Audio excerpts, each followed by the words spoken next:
যুধিষ্ঠির, আমি আর নকুল হলে আর হাঁটতে পারছি না রে বাবা। তুই তুই আমাদের হাঁটতে বলিস না রে বাবা। আমরা আমরা আর হাঁটতে পারবো না।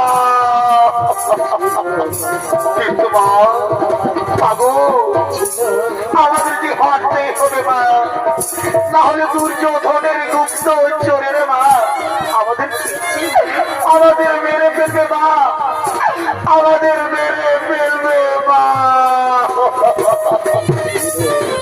তাই বলছে, শোনো দাদা শোনো, আমি থাকতে কেউ তোমরা কোনো চিন্তা করো না। শোনো দাদা, ওরা যখন হাঁটতে পারবো না বলছে, তখন তাদের তুমি আর কষ্ট দিও না। শোনো দাদা, এই আমার 6 জন আছি তো, এই 6 জনা থেকে যদি আমরা 3 জনা হয়ে যাই, তাহলে যেমন দাদা বলো। ওরে ওরে ভাই, এই যেমন করে সম্ভব রে ভাই, সম্ভব সম্ভব দাদা সম্ভব। এই দেখো আমি আর তুমি আর অর্জুন 3 জন মিলে যদি আমরা মা ও ভাইদের আমরা স্পোর্টে তুলে দিই, তাহলে তাহলে 6 জন 3 জন হলাম না দাদা? বলো দাদা বলো, হলাম না? ওরে ভাই ওরে ভাই, তোর মাথায় খুব সুন্দর বুদ্ধি আছে তোর ভাই। তাহলে তাহলে তাই করে যাক, তাহলে তাই করে যাক। আর এক মুহূর্ত এই স্থানে থাকা যাবে না রে ভাই। চল ভাই চল, মা ভাইদের অসুন্দরী গভীর জঙ্গল থেকে আরো গভীর জঙ্গলে আমরা করিব বলায়।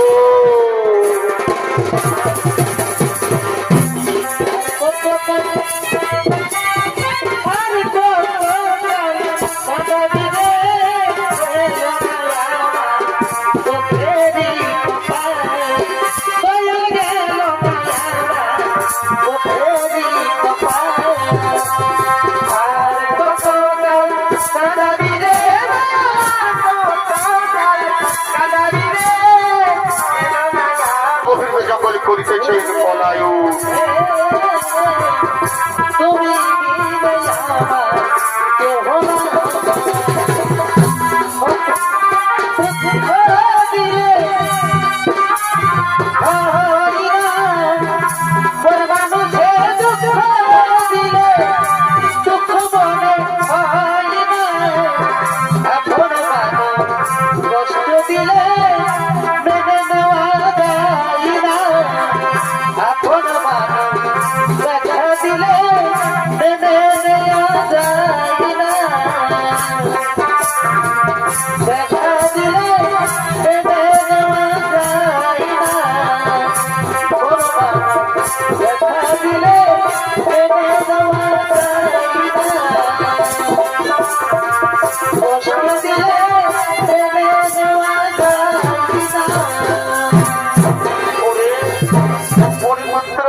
সূর্য অবস্থায় চলে আমাদের আর ভোটকে লাভ নেই বাবা।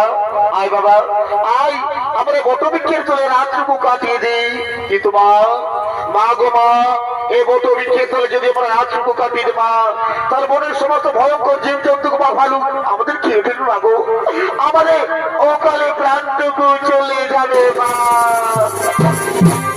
তাই কি বলছে, শোনো দাদা শোনো, তুমি কোনো চিন্তা করো না। যাও দাদা যাও, তুমি মায়ের করে মাথাকে নিশ্চিন্তে ঘুমিয়ে পড়ো। দেখি কোন জীব জন্তু যাবো তোমাদের কি ক্ষতি করতে পারে। যাও দাদা যাও, তুমি মায়ের করে মাথাকে নিশ্চিন্তে ঘুমিয়ে পড়ো। তাই মায়ের করে মাথা রেখে, তাই মায়ের কোলে মাথা রেখে যুধিষ্ঠির অর্জুন নকুল সহদেব ঘুমিয়ে পড়লেন। আর মহাবলশালী ভীমসেন একাকী পার হারিয়ে চলেছে সেই গভীর অরণ্যে। আর এদিকে এদিকে সরণ্যে বাস করে 2 রাক্ষসী 2 ভাই বোন হিড়িম্ব এবং হিড়িম্বা, তারা নিত্য কিছু করতে করতে বনবদ্ধ করিতেছে না গো মা।